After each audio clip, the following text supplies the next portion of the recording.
而家我哋咧就講下咧水彩嘅上色法啦，即係你畫好線條之後咧，咁你應該點樣上色嘅程序咧？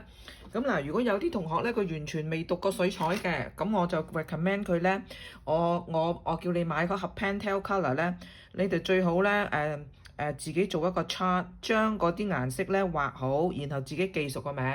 嗱，如果畫食物嚟講咧，咁咧我都就又會有個筆記俾你哋嘅，就大概話俾你聽一啲啡色嘅食物啊、橙色嘅食物啊、咩色嘅食物咧，大概你用啲咩？但係其實咧基本上你係唔需要咁樣死記嘅，你要用下你自己嘅想像力。嗱，譬如你係畫蝦嘅，咁你梗係有少少橙色啦，你望下嗰隻蝦你就知道。咁咧你咧就會睇下咧呢啲係橙色嘅系列咧，有邊幾隻色你可以用。咁你要自己咧真係試啦。嗱，淺橙、深橙再紅。嗱，譬如好似你係啡色，即係咖啡奶茶嗰類啦。咁咧你有幾隻黃色嘅，即係呢幾隻你記熟啦。咁但係啡色咧就有呢幾隻嘅，叫 Van Dyke Brown 同埋 Yellow Ochre。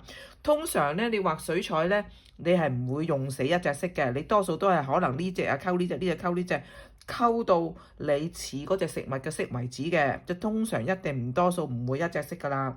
嗱，好似譬如你畫菜嘅，咁你有呢幾隻色可以溝啦，但通常我哋畫菜咧綠色葉咧，我哋多數就係 deep green、yellow green，而呢兩隻色咧，就咁用佢原色咧，就好似呢個好熒光嘅。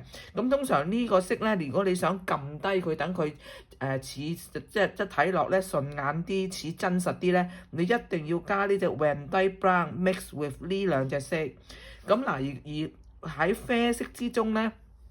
嗱，呢隻咧就比較 yellow ochre 比較黃色嘅，譬如你畫一啲好似鹹水角啊，或者鴨腳扎嗰啲腐皮啊，咁通常你就有呢個成分啦。咁呢隻 brown 咧就比較紅色，比較偏紅嘅啡。呢個 Van Dyke Brown 咧就比較偏朱古力嘅啡。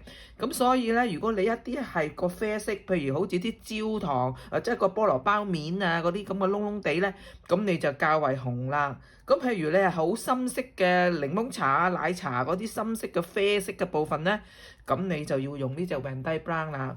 嗱，譬如好似你畫辣椒醬，咁通常你睇落辣椒醬就似呢隻色啦。咁就大概如果呢個係淺啲嘅，咁你就可能呢兩隻要 mix 埋一齊啦。咁好啦，你譬如要 yellow 啦，呢個咧雖然佢叫做 lemon yellow，但係因為太過熒光咧。譬如你畫檸檬，你畫兩片檸檬，通常咧你就可能要用翻呢個 chrome yellow 啦。你要自己試到似嗰隻色，就唔係死記。你係要 imagine 你睇落嗰隻食物係咩色，你就喺呢個 chart 度睇下邊啲色似，咁然後你自己 mix and match。嗱，譬如好似呢個紅豆沙咁樣，嗱，紅豆沙如果你齋用呢個 brown，咁就太過啡，因為有少少紅色噶嘛。